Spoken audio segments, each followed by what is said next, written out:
प्रजापतियों को कि ऋषियों, हुआ ऐसा कि आज वो तोती का बच्चा भागने लगा, इधर भोले बाबा भागने लगे। तोती का बच्चा भागता जा रहा, आगे आगे पीछे भोले बाबा भागते जा रहे, हाथ में त्रिशूल लिए कहते जा रहे, आज तो यमुना ही छोड़िए। तूने छलमी आकर के मेरी अमर कथा को सुना, तूने अच्छा नहीं किया, आज हम तुझे छोड़ेंगे नहीं।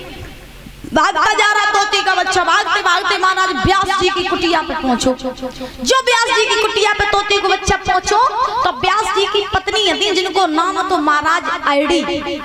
सो आईडी जो रहे वे छत पे खड़े हुए के अपने केस सुखाई रही थी, और जब केस सुखाई रही थी तो महाराज केस ही सुखात सुखात आईडी को जमाई आई, और जो आईडी को जमाई आई तो महाराज तोती के बच्चे ने क्या किया कि अब हमें लगा अगर भोले बाबा के हाथ में हम परिये तो नहीं बचे, तो ऐसा करें कि जब मुख में घुसके गर्भ में चले जाएं। तो परीक्षित महाराज कहा जाता है कि उस तोती के बच्चे ने क्या किया कि जो आईडी ने जमाई लेने के लिए मुख खोला, तो तोती के बच्चे ने मुख में गया, मुख में जाकर के गर्भ में प्रवेश कर गया।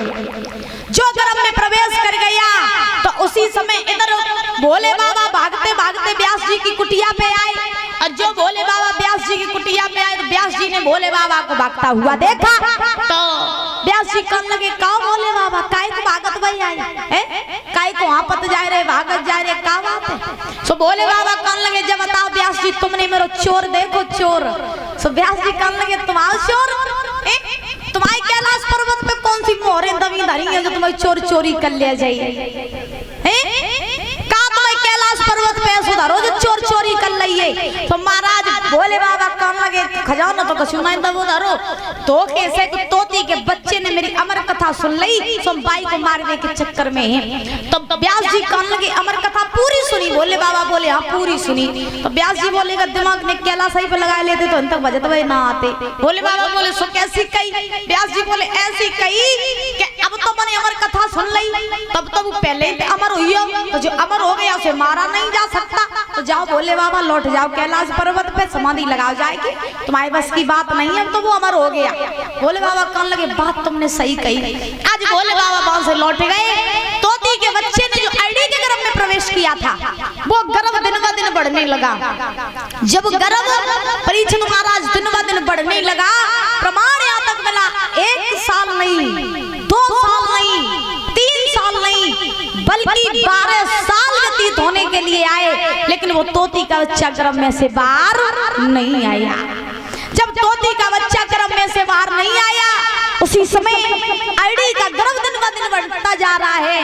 एक बार आईडी ने व्यास जी के पास गई, जवाब दिया, प्रभु ये मेरा गर्भ दिन ब दिन बढ़ता जा रहा है, 12 साल व्यतीत होने के लिए आ रहे हैं, लेकिन ये गर्भ बाहर निकलने का नाम नहीं ले रहा है, प्रभु कुछ करो। सो जो व्यास जी से इतने वचन कहे, तो व्यास जी पहुंचे गर्भ के पास, जवाब दिया, जो कोई भी भगवान का भक्त इस गर्भ में पल रहा हो, हाथ जोड़ के विनती है कि तुम्हारी मैया को ज्यादा कष्ट हो रहा है, इस गर्भ से बाहर आ जाओ। गर्भ में से आवाज आई, सुनो व्यास जी, कुछ भी हो जाए गर्भ से बाहर नहीं आएंगे। व्यास जी बोले, क्यों नहीं आओगे?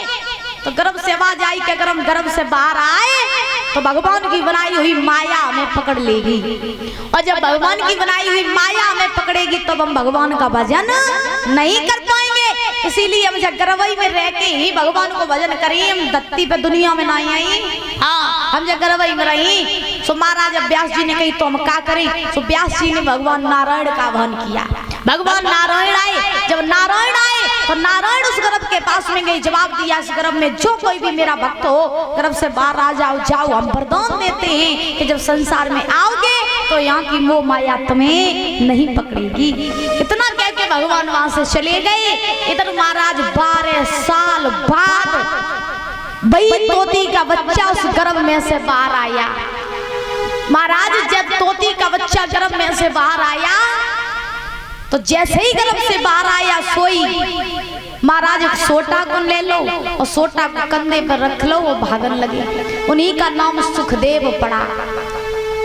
तोता को कहते हैं, जिसका पर्यायवाची होता है सुख, तोते को कहते हैं सुख, तो उन्हीं का नाम सुखदेव पड़ा। बोलिए सुखदेव जी महाराज की। सुखदेव महाराज की बाल अवस्था है। महाराज जैसे ही गर्भ में से निकले तैसे ही सुखदेव जी महाराज ने का करो सोटा लो महाराज कंधा पर रखो। सुखदेव जी भागने लगे। 12 साल बाद सुखदेव जी महाराज का जन्म हुआ।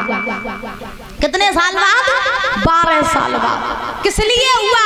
कि भगवान की बनाई हुई माया न पकड़ ले। और आज का ये मनुष्य यहाँ बैठे हुए हैं आप सभी लोग, हम सबको ये मोह माया पकड़े, हम सबको मोह माया पकड़े, भगवान की बनाई हुई माया। अब जो मोही तो एक भगवान करे, जिसके एक लड़का नहीं होते, जिसके बच्चे नहीं होते, संतान नहीं होते, तो लोग रोते भगवान से, कहा प्रभु एक लड़का दे देते, हमें लड़की दे देते।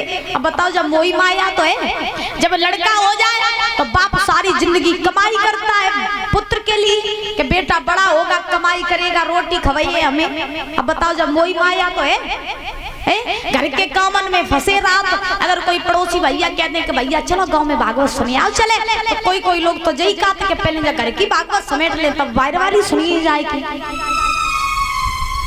बहुत से लोग यही कहते हैं कि पहले जब घर की भागवत देख ले तो के बाद हम बाहर की भागवत सुनिए जाएगी। कहो यज्ञपति महाराज सही है बात? हाँ, तुम्हें और माया बहुत ज्यादा पकड़े छोड़ दे माया तो फायदा में रही हो, माया छोड़ दे। अब ना जब वो माया में पड़ो, दुनिया में कोई काऊ को नहीं है जे बैठे जे उम्र भी एक बात संग नहीं जाइए, कोई काऊ को नहीं जा। सही बात है। तो दुनिया में उतना ही लिमिट रखो कि सबसे ज्यादा भगवान का भजन करो, क्योंकि भगवान का भजन ही साथ जाता है। हाँ, और मोह माया काऊ के संग नहीं जाते यज्ञपति महाराज। हाँ, बात गांठ बांध लियो ठीक, और आज तक बनाए छोड़ ही दो मोह माया ठीक। अब मेरे साथ रहने लगो, मेरे साथ रह करके भगवान का भजन करना, ठीक है? सही है। बोलिए बंद भगवान की। श्री सूत जी महाराज समझा रहे 88,000 ऋषियों को कि ऋषियों, आज सुखदेव जी महाराज का जब जन्म हुआ, सुखदेव महाराज ने एक सोटा लिया, कंधे पर रखा, भागने लगे नवीन अवस्था में। जब नवीन अवस्था में सुखदेव जी महाराज भागने लगे, व्यास जी ने रोका, बेटा मैं तुम्हारा पिता हूँ, ये तुम्हारी मैया है, इसने तुम्हें 12 वर्ष गर्भ में रखा और तुम हमें छोड़ करके जा रहे हो, कहाँ जा रहे हो? सुखदेव महाराज बोले वन में जा रहे भजन करने के लिए। व्यास जी बोले क्यों, तुम मेरे साथ नहीं रहोगे, मैं तुम्हारा पिता हूँ। सुखदेव महाराज बोले किनको पिता, किनकी मैया, मेरो दुनिया में कोई नहीं है, हम तो भगवान को भजन करवे काज आए, जंगल में जा रहे भजन करिए जाके, मेरा कोई नहीं है। और तुम कह रहे हो ना कि दुनिया में तुम्हारा बाप है, ये हमारी मैया है, ये भाई है, बहन है, पत्नी है, बच्चे, कोई किसी का नहीं होता, सारा संसार मतलब का है। यहाँ मतलब कब तक है संसार में, प्रेम कब तक है? यज्ञपति महाराज तभी तक है जब तक तुम्हारे पास पैसा है। एक बात हम आपको बताएं यज्ञपति महाराज जी, जब तक आपके हाथ पांव चल रहे, लड़का है तुम्हारे कितने, 3 ब्याह कर दे 2 के, तो अब मेरी बात ध्यान से सुनो, आपसे आपके घर वाले कब तक प्रेम कर रहे हैं? देखिए सत्य हमेशा कड़वा होता है, और सही बात तो ये है कि मानव वही है जो सत्य हमेशा सामने कहे।